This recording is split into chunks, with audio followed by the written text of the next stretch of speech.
第17类疫苗开放预约，指挥中心也公布 BNT 的预约情况，符合资格的有130多万人，但真正上线预约的只有30多万人，仅1/6。力拼疫苗覆盖率，就是要严防欧莫孔变种病毒。不过，美国防疫专家福奇就表示，欧莫孔变异株与普通感冒的冠状病毒相同，传播力强，毒性较弱，第一时间染疫也不易察觉。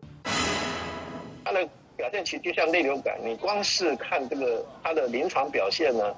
你是不能区分。欧莫孔没有传统新冠的嗅觉、味觉丧失，但症状如同感冒，一般感冒会伴随喉咙痛、鼻塞，只是不会突然的发高烧。这一点就与流感有很大的不同，即便是专业医师，也需要透过筛查才能辨别。以目前来讲呢，当然最多的是所谓的印度株 Delta，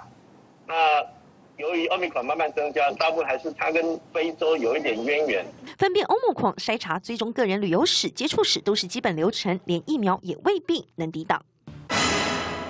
要完全不感染是比较困难，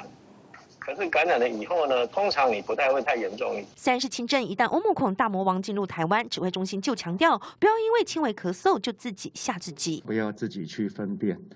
有相关的症状就及时就医，及时采检。欧莫孔传染力强，但目前未出现大批死亡病例，多数的感染者都是轻症。接下来2周是关键期，如果仍是以轻症为主，欧莫孔将会成为类感冒的病毒，对人类的威胁大幅降低。记者黄明君、严佩瑜台北报道。